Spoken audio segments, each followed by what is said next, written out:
Hay decisiones que, desde afuera, parecen incomprensibles. Personas inteligentes, con experiencia y buen juicio, que aún así eligen caminos que terminan en desastre. No es falta de información, es algo más profundo, la ausencia de ese sentido común que debería protegernos. Bienvenido a Sabiduría para el Corazón, con el pastor Stephen Davey, en la voz y adaptación de Daniel Cuquín. Hoy continuamos nuestro estudio en el libro de Eclesiastés, donde Salomón nos advierte cómo pequeñas necedades pueden arruinar una reputación, desviar el rumbo del corazón y dejar al descubierto una vida sin discernimiento. Aprendamos a vivir con mayor discernimiento en esta lección titulada Sabiduría cuando falta el sentido común. En la mañana del 22 de febrero de 1911, un inventor llamado Gaston Hervieux subió a la Torre Eiffel para probar su nuevo paracaídas, que había diseñado para los pilotos. Revisó la velocidad del viento, tomó un respiro para calmar sus nervios y empezó la prueba. Su paracaídas funcionó perfectamente, descendiendo con seguridad hasta el suelo. Ahora, Gastón no realizó el salto personalmente, sino que le aseguró un maniquí de 75 kilos al paracaídas. Otro inventor en la carrera para perfeccionar el paracaídas pensó que este había sido un acto de cobardía. Reichelt, un sastre austríaco, denunció que Gastón había usado un maniquí y un año más tarde, él llegó a la Torre Eiffel para demostrar que tenía razón y que su paracaídas era superior. Mientras posaba para la multitud de reporteros y fotógrafos, anunció: «Estoy tan convencido de que mi paracaídas va a funcionar que yo mismo saltaré con él». Gastón estaba allí y sostuvo a Reichelt para intentar disuadirlo. Y es que habían razones técnicas por las que el paracaídas no podía funcionar. Para empezar, estaba usando menos de la mitad de la cantidad de tela que se utilizaba en los paracaídas probados. Un equipo de expertos también había dado su opinión y le advirtieron a Reichelt que el paracaídas era demasiado pequeño. Probablemente se rompería el cuello en la caída. Al final, resultó que él no solo iba a ignorar a todos, sino que también iba a ignorar a su propia experiencia, porque él ya había probado este paracaídas con maniquíes y todos se habían estrellado.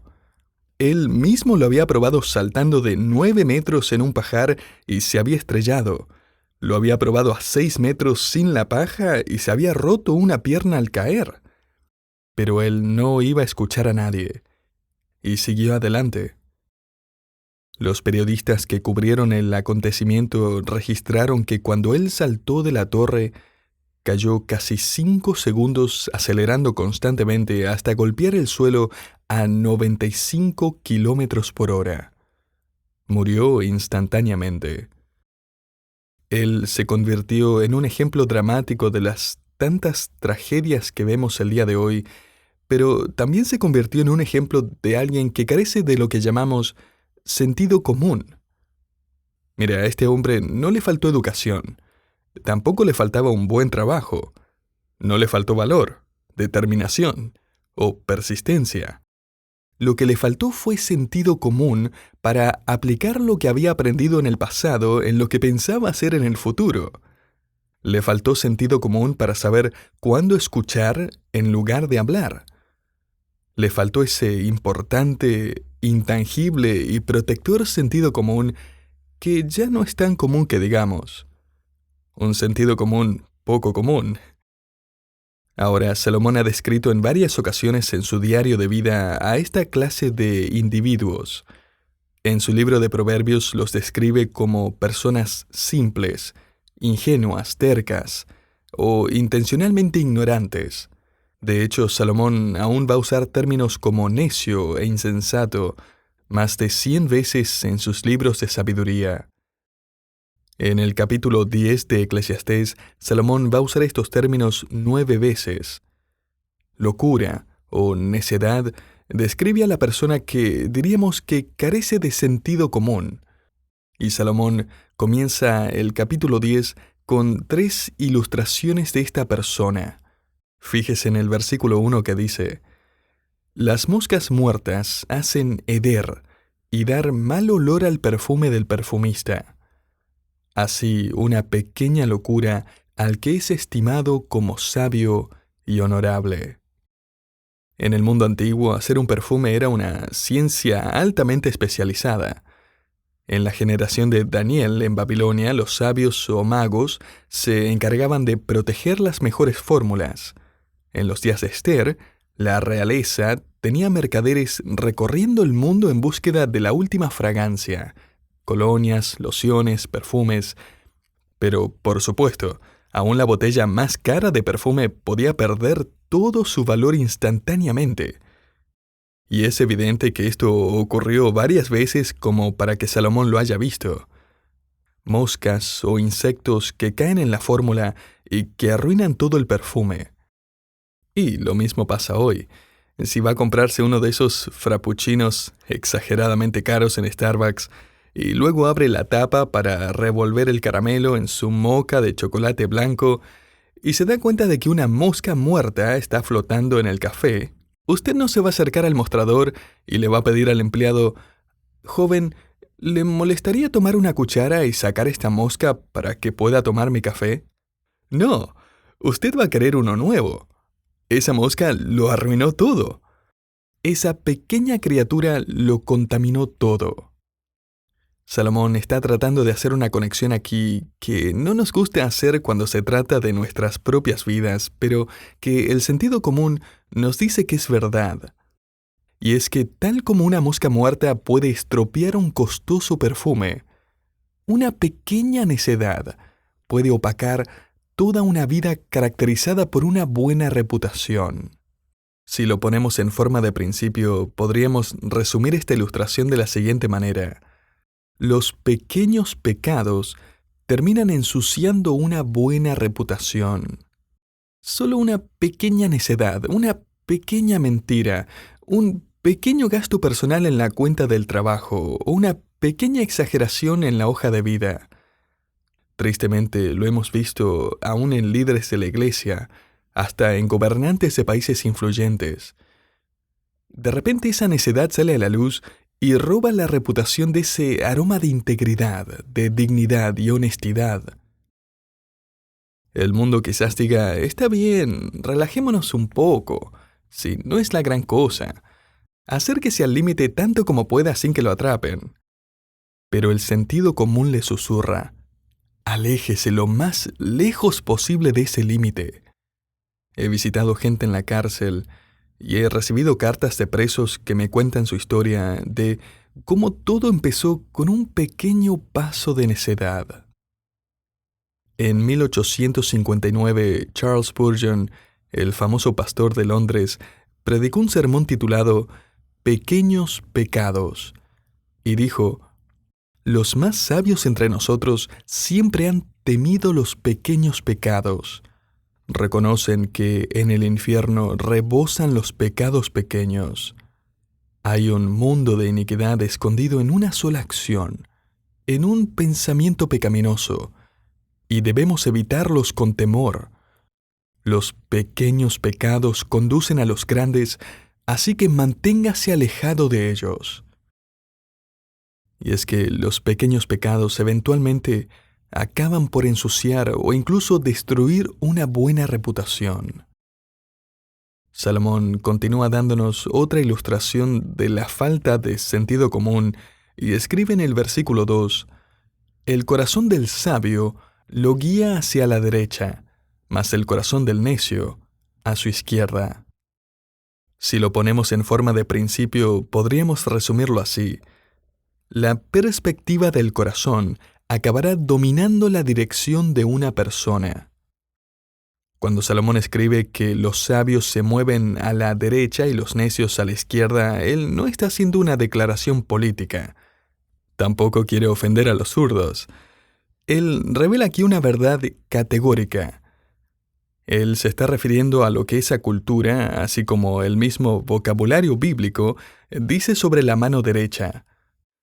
La mano derecha es la mano de la bendición, desde los días de los patriarcas, Génesis 48. También está asociada a la protección divina. El Salmo 17:7 nos dice que Dios nos sostiene de la mano derecha. También hace referencia a la autoridad de Dios. Y es por eso que Jesús está sentado a la diestra del Padre, Colosenses 3:1.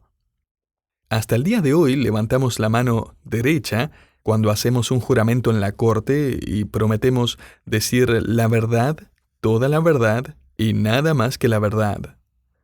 Y hasta el día de hoy estrechamos la mano derecha cuando hacemos un compromiso de palabra o una promesa o un acuerdo.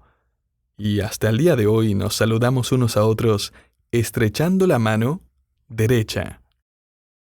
Salomón simplemente dice aquí que la sala de control maestro que determina y domina nuestra dirección, moviéndonos hacia la izquierda o hacia la derecha, es el corazón. Lo que usted cree acerca de Dios, la vida, la verdad, el bien y el mal, residen en su corazón. Y Salomón escribe que éste nos inclina y domina las decisiones que nos mueven hacia la derecha o hacia la izquierda. Porque todo en la vida obedece en última instancia al corazón. Y lo que Salomón escribe aquí es la verdad de que si su corazón está inclinado hacia la derecha, lo va a llevar hacia Dios. Y si lo inclina hacia la izquierda, lo alejará de Él.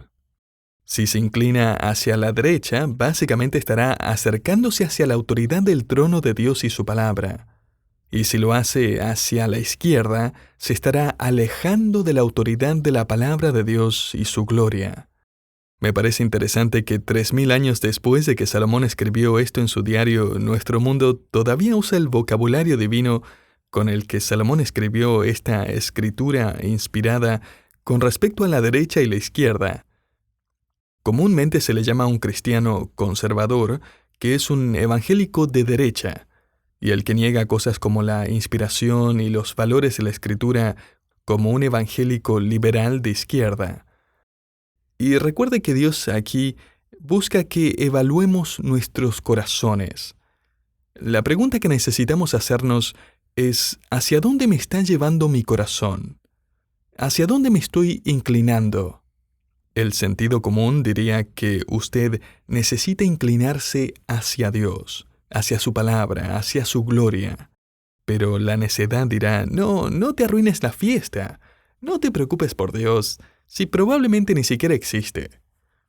O no, ese pequeño elemento intangible creado por Dios dentro de nosotros, llamado sentido común, nos dice que los pequeños pecados eventualmente terminan ensuciando una buena reputación. Las perspectivas del corazón eventualmente dominarán la dirección de una persona. Y ahora aquí encontramos una tercera ilustración, versículo 3. Y aun mientras va el necio por el camino, le falta cordura, y va diciendo a todos que es necio. Salomón nos dice aquí que una persona necia efectivamente carece de sentido común. Aunque no diga una sola palabra, solo está yendo por el camino de la vida, su conducta dice que su insensatez es mayor de lo que él cree.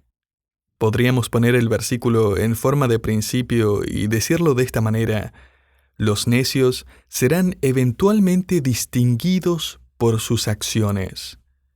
O sea, no lo pueden ocultar. Se les va a notar. Un autor comenta que esta persona no es consciente de cuán obvia es su necedad, y que es muy probable que él piense que es un sabio a pesar de que es un necio. Recuerde que en las Escrituras un necio no es un término despectivo, sino que es uno descriptivo, para el que niega al Dios creador.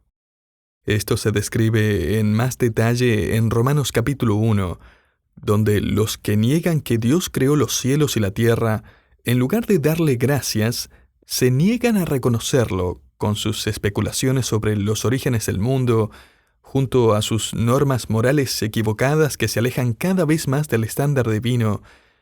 Y Dios hace este anuncio: pues habiendo conocido a Dios o acerca de Dios, no le glorificaron como a Dios, ni le dieron gracias, sino que se envanecieron en sus razonamientos, y su necio corazón fue entenebrecido. Profesando ser sabios, se hicieron necios. Romanos 1 del 21 al 22. Mire, algunas de las personas más brillantes y talentosas, y populares, y educadas del planeta personifican la verdad de esta advertencia. Se envanecen en sus razonamientos. Me encontré con un estudio que analizaba los escritos de personas famosas de los últimos 200 años, un estudio exhaustivo que buscaba determinar lo que estas personas creían sobre el significado de la vida. El 17% de ellos creía que la vida era simplemente para disfrutarla, porque después de la vida todo se acaba. El 11% dijo que la vida no tiene sentido en absoluto. Clarence Darrow escribió que la vida es como un barco sacudido por las olas y el viento, un barco que no tiene rumbo, ni timón, ni brújula o piloto, simplemente flotando por un tiempo y que luego se pierde entre las olas. El 5% pensaba que nosotros creamos nuestro propio significado en la vida, como Carl Sagan, que escribió: vivimos en un vasto y asombroso universo donde la humanidad se aferra a un oscuro trozo de roca. El significado de nuestras vidas depende de nuestra propia sabiduría. Pero si el significado de la vida proviene de nuestra propia sabiduría, ¿cómo le está yendo al mundo con eso? Es como saltar de la Torre Eiffel con un paracaídas que ha fallado una y otra vez, pero que aún así lo seguimos intentando. La sabiduría de este mundo ha fracasado en responder a las preguntas más básicas de la existencia humana. ¿De dónde venimos? ¿Cuál es el significado de la vida? ¿Hay un Dios en el universo? ¿Hay algo más allá de esta vida? ¿Y qué hago con esta culpa que siento en mi interior? Tal vez tengamos que esforzarnos más y mirar un poco más lejos en el universo. Sigamos buscando respuestas en el universo. Y por eso hace unos años, investigadores de la Universidad de California en Berkeley anunciaron que formarían parte de un proyecto de millones de dólares para hacer viajes espaciales y ver si hay vida inteligente en el universo. Tal vez obtengamos algunas respuestas. El plan es enviar pequeñas naves que viajen a una quinta parte de la velocidad de la luz hasta la galaxia Alpha Centauri. Stephen Hawking, que todavía vivía en ese momento, expresó el propósito de este proyecto afirmando que es importante saber si estamos solos en la oscuridad o no. ¿Qué importa la palabra de Dios? ¿Qué importa la evidencia histórica? ¿Qué importa la profecía cumplida y qué importa la tumba vacía? Pero como el mundo necesita religión, porque el sentido común nos dice que somos criaturas religiosas, la religión interviene y solo agrega mayor confusión, más especulaciones que no pueden limpiar la culpa del pecado, que no ofrecen confianza más allá de la tumba, que no ofrecen un Salvador más allá de nosotros mismos, que simplemente nos dice que estamos bien, pero que intentemos hacerlo mejor. Y así, la humanidad, atribulada por las moscas muertas del pecado en su carácter, perturbada por un corazón pecaminoso que domina su dirección en la vida, turbada por la necesidad que percibe en el mundo que le rodea, se aferra a una religión falsa que elimina la expiación de Cristo por nuestro pecado y nuestra redención. Sí, tiene sentido para la persona que es honesta con sí misma, que necesita a Dios, pero no quiere al Dios de la Biblia. Así que va a usar la Biblia lo suficiente como para sonar religiosa. Hay una iglesia en el norte de California, de la que leí recientemente, que tiene retratos de personas famosas colgados en una hermosa entrada. Hay un retrato de Sócrates, otro del presidente Roosevelt, hay un retrato de Abraham Lincoln, uno de Gandhi e incluso uno de Jesús, como el pintor se lo imaginó. Y sobre los retratos hay una frase de la Biblia escrita en hermosas letras doradas que dice: «Todos sois hijos de Dios». Me imagino a la gente entrando y saliendo de ese lugar, impactada por el mensaje de que todo el mundo es hijo de Dios. ¡Qué trágico! Porque una cosa es tener un corazón que le lleve a tomar una decisión equivocada. Una cosa es tener una reputación manchada por algún pecado expuesto. Una cosa es pensar que usted es sabio cuando la gente a su alrededor puede ver claramente que en realidad no lo es. Y esas cosas pueden realmente arruinar su vida ahora. Pero es otra cosa, y mucho más importante y trágica, creer el mensaje equivocado y ser engañado no solo en esta vida, sino en la vida eterna. Como verá, esa iglesia que mencioné solo puso la primera parte del versículo, que se encuentra en Gálatas 3:26. Omitieron la última parte del versículo. El versículo entero dice: «Pues todos sois hijos de Dios por la fe en Cristo Jesús». Querido oyente, escucha a Jesucristo, que le dice que deje de vagar en las tinieblas de sus vanos razonamientos y especulaciones, y dice en Juan capítulo 8, versículo 12, «Yo soy la luz del mundo, y el que me sigue no andará en tinieblas, sino que tendrá la luz de la vida». Él le dará luz y sabiduría para su vida hoy. Entonces, ¿hacia dónde está inclinando su corazón?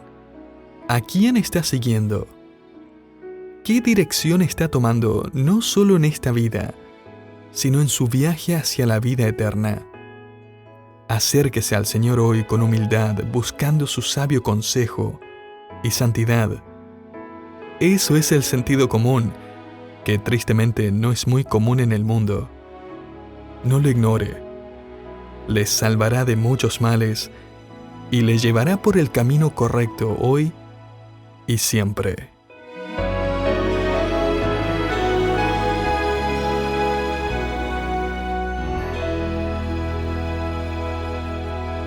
La enseñanza de hoy nos recordó cuán fácil es desviarnos cuando dejamos de escuchar la sabiduría de Dios y comenzamos a confiar solo en nuestro propio criterio. Por eso necesitamos volver una y otra vez a su palabra, que nos da claridad, dirección y discernimiento para vivir bien. Gracias por acompañarnos en Sabiduría para el Corazón, una producción del Ministerio Sabiduría Internacional. Hoy estudiamos la enseñanza titulada Sabiduría cuando falta el sentido común, parte de nuestro estudio en el libro de Eclesiastés. Si deseas bendecir a otros con enseñanza bíblica clara y accesible, visita sabiduriainternacional.org/compartir.